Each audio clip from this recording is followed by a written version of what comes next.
la senadora María del Pilar Ortega Martínez para presentar a nombre de la Comisión de Justicia el dictamen en términos de lo dispuesto por el artículo 196 del reglamento.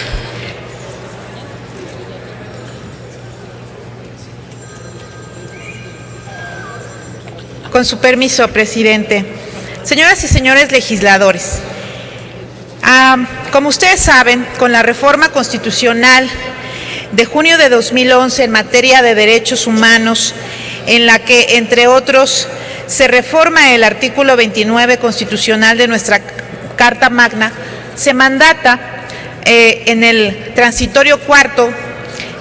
de esta reforma la expedición de una ley reglamentaria al mismo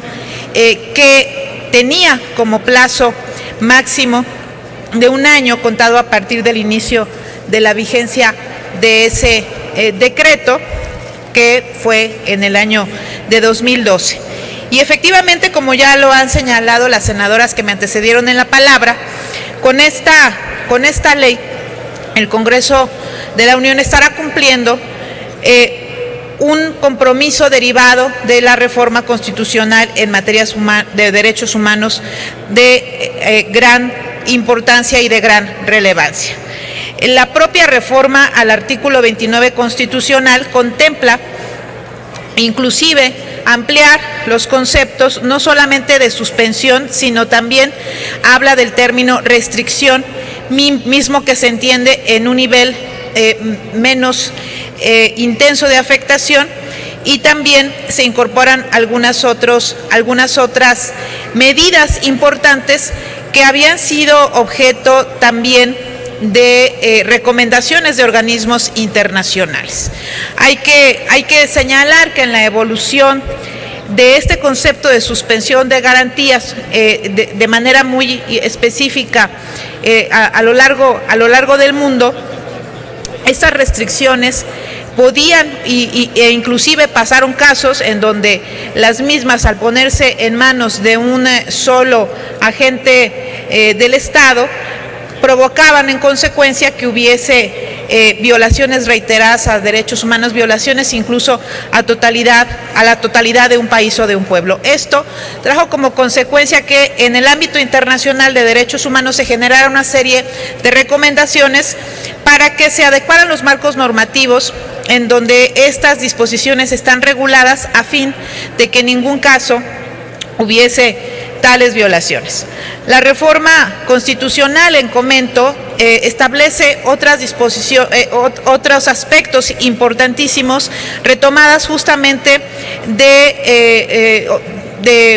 el Pacto de Naciones Unidas sobre Derechos Humanos, Civiles y Políticos, la Convención Americana sobre Derechos Humanos. Varias de estas condiciones se encontraban ya en la norma antes de su reforma, pero las disposiciones novedosas derivan justamente de estos instrumentos internacionales. Además, se precisa que la restricción procede sobre el ejercicio de los derechos y no sobre los mismos derechos, y la suspensión sobre las garantías, lo cual constituye una aclaración que ha sido relevante. Asimismo, una vez concluida la temporalidad del impedimento, se mandata reanudar inmediatamente la efectividad de los derechos. Esto es parte de esta reforma. Igualmente, el artículo 29 constitucional retoma los mismos aspectos anteriores a la reforma, por lo que hace a el proceso de suspensión. Y otro de los cambios importantes es justamente la participación de la Suprema Corte de Justicia de la Nación. De tal manera que la ley que hoy se pone a consideración de este Pleno tiene como objeto regular el procedimiento para decretar la restricción o suspensión de los derechos y garantías en los casos de invasión, de perturbación grave de la paz pública o de cualquier otro que ponga a la sociedad en peligro. Y con acuerdo de las comisiones de Derechos Humanos, Gobernación, Justicia y Estudios Legislativos, se propone el establecimiento de nuevas definiciones de estos conceptos de perturbación grave de la paz pública y grave peligro o conflicto. De esta manera, por perturbación grave, se entenderán aquellas situaciones de violencia que alteren la estabilidad social y pongan en riesgo la integridad, seguridad o libertad de la población o parte de ella y que representen una amenaza a la capacidad de las instituciones del Estado para hacer frente a dichas actuaciones. Por grave peligro o conflicto se entenderán aquellas circunstancias excepcionales que generen afectaciones a la población por factores de orden sanitario, ambiental, climático, químico o físico, o bien por acciones que los expongan a emergencias o desastres, sean de origen natural o antropogénico. Los aspectos relevantes de esta ley que se pone a su consideración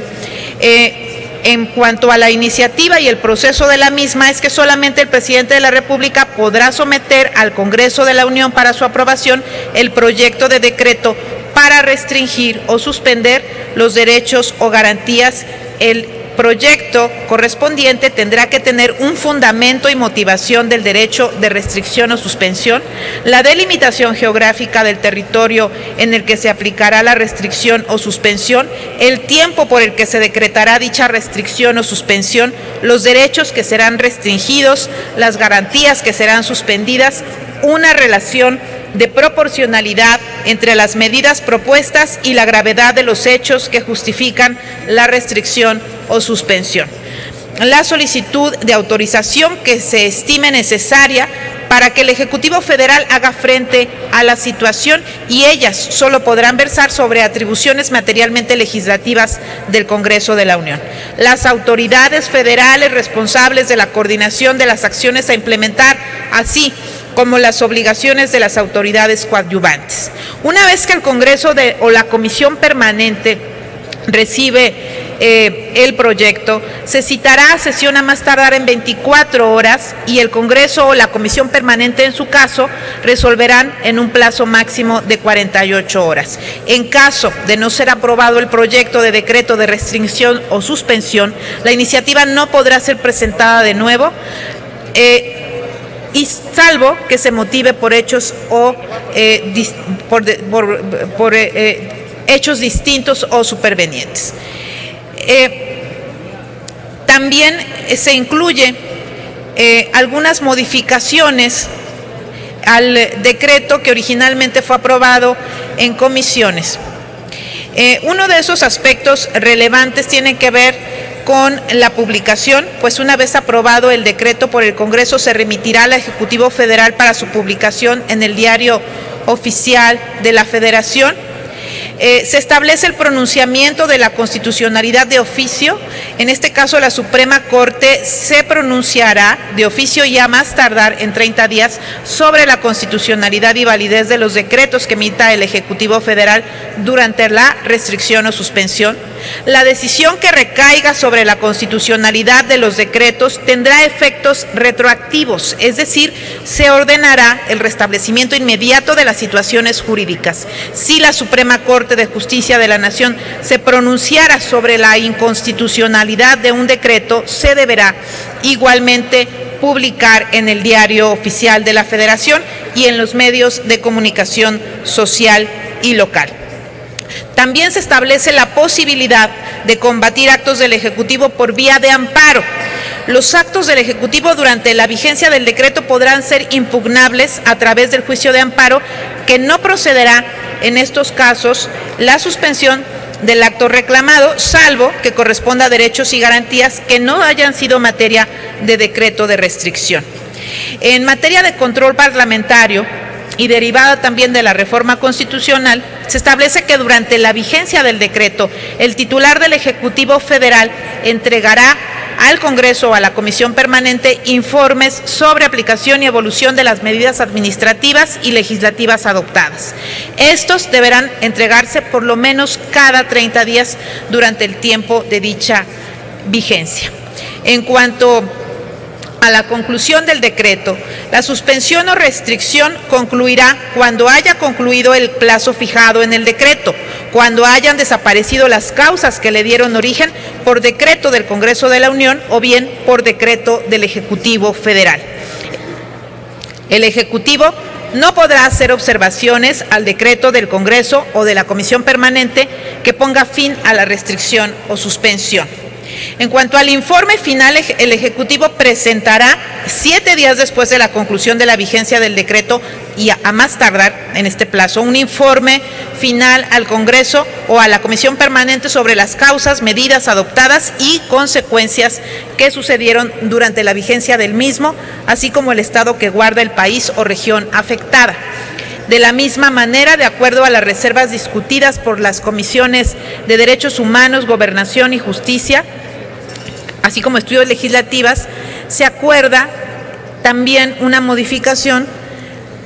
al dictamen originalmente aprobada, que consisten en que el procedimiento de modificación del decreto aprobado será el mismo que para su aprobación, que el decreto aprobado se publicará en el Diario Oficial de la Federación y en 2 medios de comunicación social impresos o electrónicos nacionales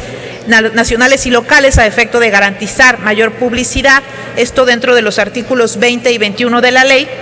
que el pronunciamiento de la Suprema Corte de Justicia de la Nación sobre la inconstitucionalidad de algún decreto deberá ser publicado en el Diario Oficial de la Federación, así como en 2 medios de comunicación social, impresos o electrónicos, nacionales y locales. Y por último, que deberá publicarse la conclusión o suspensión del decreto tanto en el Diario Oficial de la Federación como en 2 medios de comunicación social, impresos, electrónicos, nacionales y locales. Estos son los aspectos relevantes de la ley que regula el procedimiento de suspensión o restricción de garantías previsto en el artículo 29 constitucional. Un procedimiento cierto y que además genera mayor certidumbre sobre el respeto a los derechos humanos de todos los mexicanos cuando eventualmente nuestro país pudiera atravesar por un estado de emergencia al que se refiere el artículo 29 constitucional. Y con ello se está dando un gran paso en el cumplimiento de nuestro país en materia de derechos humanos. Por lo tanto, desde la Comisión de Justicia pedimos a este Pleno aprueben la presente reforma. Es cuanto, presidente.